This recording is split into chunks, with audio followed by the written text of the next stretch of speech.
Hi friends, welcome back to home cook with Ansar YouTube channel. இன்றைக்கி நம்மளோட சேனலில் என்ன பார்க்க போகிறோன்னு பார்த்தீங்கன்னா, ரொம்ப டேஸ்டியான சிம்பிளான கருவாட்டு குழம்பு கன்னியாகுமரி ஸ்டைலில் எப்படி வைக்கிறதுன்னு பார்க்கலாம். வாங்க வீடியோக்குள்ளே நம்ம என்னதான் ரிஸ்க் எடுத்து கருவாட்டு குழம்பு இல்லை நார்மல் மீன் குழம்பெல்லாம் வச்சாலுமே இந்த ஒரு கன்னியாகுமரி ஸ்டைல் மீன் குழம்போட டேஸ்ட் வராது. நம்ம ஒரு மீன் குழம்பு வைக்கணும்னா அதுக்கு எத்தனையோ மசாலா அரைச்சி அதே மாதிரி எத்தனையோ டைம் ஸ்பெண்ட் பண்ணி நம்ம அந்த மீன் குழம்பு வச்சாலுமே இப்படி ஒரு டேஸ்ட் வராது. ஆனால் இந்த கன்னியாகுமரி மக்களை பார்த்தீங்கன்னா ரொம்ப சிம்பிளாகவும் எந்த வகையான ஒரு மசாலாவுமே சேர்த்தாமல் எந்த வகையான ஒரு தாளிப்புமே ஆட் பண்ணாமல் சூப்பராக பச்சையாகவே எல்லா வெஜிடபிள்ஸையும் போட்டு கூடவே கருவாடான கருவாடு பச்சை மீனுமே சேர்த்து கொடுத்து எல்லாமே ஒரே டைமில் போட்டு நல்லா மிக்ஸ் பண்ணி கொதிக்க விட்டு ஃபைனலாக கொஞ்சம் எண்ணெய் மட்டும் ஊற்றி இறக்குவாங்க. ஆனால் அந்த குழம்பு ரொம்பவே டேஸ்ட்டாக இருக்கும். அப்படிப்பட்ட கன்னியாகுமரி ஸ்பெஷல் மீன் குழம்பு தான் இன்றைக்கி நம்ம வைக்க போகிறோம். மீன் குழம்புனா கருவாட்டு குழம்பு. ஒரு கடாயில் நம்ம வாஷ் பண்ணி வச்சுருக்க கத்திரிக்காய், முருங்கைக்காய்,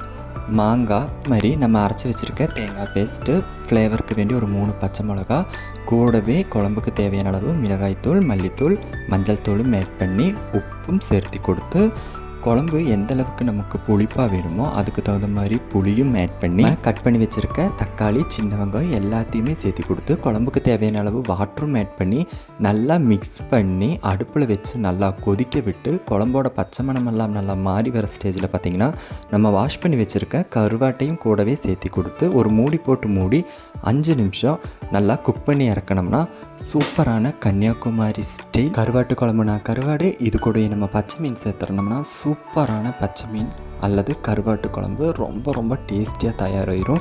கண்டிப்பாக இந்த ரெசிபி நீங்கள் உங்கள் வீட்டில் ட்ரை பண்ணி பாருங்கள். நான் இது வீடியோக்கு வேண்டி சொல்லலை, கண்டிப்பாக நீங்கள் உங்கள் வீட்டில் ட்ரை பண்ணி பாருங்கள். டேஸ்ட்டும் ரொம்பவே சூப்பராக இருந்துச்சு. இந்த ரெசிபி நீங்கள் மிஸ் பண்ணிடாதீங்க. வீடியோ பிடிச்சிருந்தால் லைக் பண்ணுங்கள், ஷேர் பண்ணுங்கள், கமெண்ட் பண்ணுங்கள். மறக்காமல் இந்த மாதிரி சின்ன ரெசிபிஸ்க்கு வேண்டி home cook with Ansar YouTube சேனலில் சப்ஸ்கிரைபும் பண்ணிக்கங்க. நம்மளோட சேனலில் பார்த்தீங்கன்னா எல்லாத்தோட வீட்லேயுமே நார்மலாக இருக்கக்கூடிய இன்க்ரீடியன்ஸ் வச்சு மட்டும்தான் புதுசான ரெசிபிஸ் ரொம்ப சிம்பிளாகவும் டேஸ்டியாகவும் பண்ணிகிட்ருக்கோம்.